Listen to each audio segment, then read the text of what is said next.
Shalom saudara-saudara seiman di dalam Tuhan Yesus. Semoga Allah Bapa memberkati kita dengan kemurahan dan kebaikan yang melimpah-limpah di dalam hidup kita. Mari kita berdoa untuk memulai renungan ini. Bapa, terima kasih buat sepanjang hari ini yang telah kami lalui bersamamu. Kami telah melihat tangan-Mu menyertai kami dan campur tangan-Mu dalam segala sesuatu yang terjadi. Saat ini, sebelum kami beristirahat, kami mau memberikan waktu terbaik kami untuk bersaat teduh, bersekutu dengan-Mu. Kami mau mendengarkan firman-Mu, karena firman-Mu adalah makanan bagi jiwa kami. Firman-Mu menerangi dan menuntun langkah kami di tengah dunia yang gelap ini. Terima kasih Bapa. Dalam nama Tuhan Yesus Kristus, kami berdoa dan mengucap syukur. Amin. Saudaraku yang terkasih, Dr. Gary Chapman dalam bukunya 5 Bahasa Cinta Kasih, ia mengatakan bahwa sentuhan fisik adalah salah satu dari 5 cara untuk menunjukkan cinta kasih kepada orang lain. Bukan sentuhan fisik yang dilandasi nafsu, tetapi sentuhan fisik yang tulus untuk menyatakan kasih sayang. Sentuhan fisik menyampaikan pesan bahwa orang itu diterima dan dikasihi. Sayangnya, banyak orang tua yang tidak memberikan sentuhan fisik kepada anak-anaknya, sehingga anak-anak tersebut tumbuh besar dengan pemikiran bahwa cinta kasih tidak perlu diekspresikan dengan sentuhan fisik. Tuhan Yesus mengajarkan kepada kita untuk memberikan sentuhan fisik kepada orang lain sebagai tanda penerimaan dan kasih. Contohnya saja ketika Tuhan Yesus menyembuhkan seorang yang sakit kusta.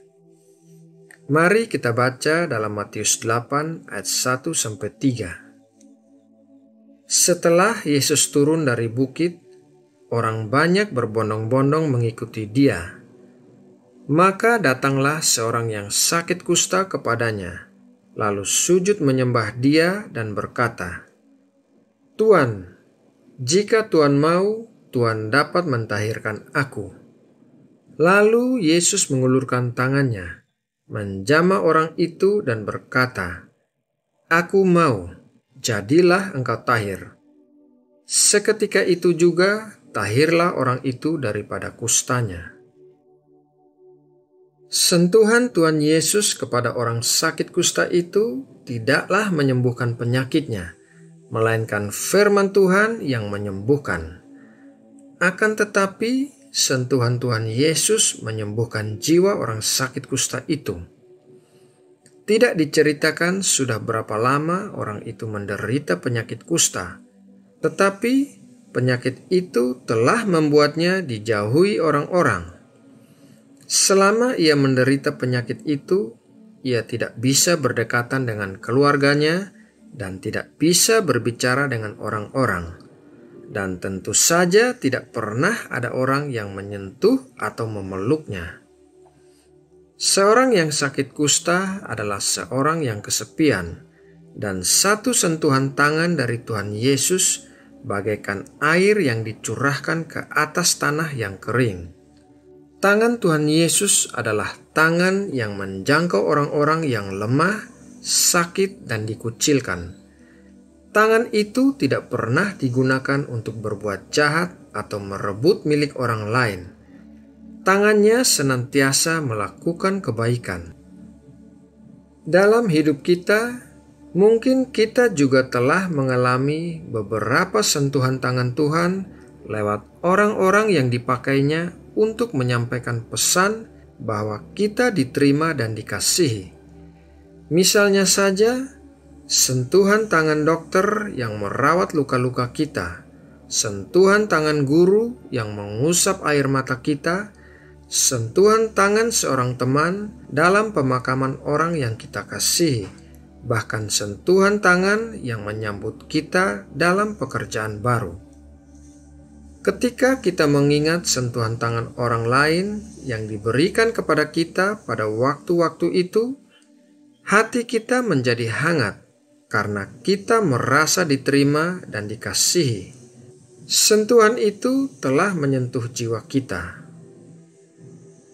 Saat ini, apakah kita bisa melakukan hal yang sama, yaitu menjadi perpanjangan tangan Tuhan Yesus untuk memberikan sentuhan kepada mereka yang membutuhkannya, tepukan di bahu seseorang untuk menguatkannya, pelukan kasih sayang bagi anak-anak kita, bergandengan tangan dengan pasangan kita.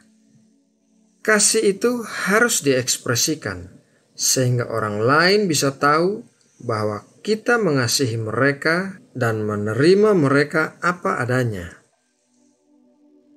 Saudara yang terkasih, demikianlah renungan malam ini. Semoga dapat memberkati kita semua dan memberikan keberanian untuk mengekspresikan kasih sayang kita kepada orang-orang yang kita kasihi melalui sentuhan fisik. Mari kita berdoa untuk menutup renungan ini. Tuhan Allah kami yang begitu mengasihi kami sehingga bersedia menyentuh kami bahkan ketika kami berada dalam keadaan berdosa. Terima kasih untuk kebaikan-Mu bagi kami. Kami mau belajar untuk mengekspresikan tanda kasih dan penerimaan kami bagi orang-orang di sekeliling kami.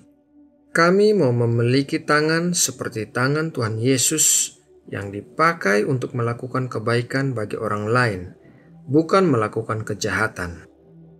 Bapa, setelah kami selesai bersateduh, kami akan segera beristirahat. Kami mohon Engkau memberikan kami tidur yang nyenyak sepanjang malam hari ini, dilingkupi dengan damai sejahtera-Mu dalam hati dan pikiran kami. Dan biarlah kami merasakan kasih-Mu yang luar biasa bagi kami. Malam ini kami juga mau mendoakan para pemimpin negara kami dan Indonesia tercinta. Kiranya Engkau memberkati para pemimpin negara kami dengan hikmat, pengertian, dan pengetahuan dalam memimpin bangsa ini menjadi bangsa yang maju dan kuat. Kiranya Engkau memberkati dan memulihkan Indonesia dari kemungkinan resesi. Terima kasih Bapa, dalam nama Tuhan Yesus Kristus kami berdoa dan mengucap syukur. Amin.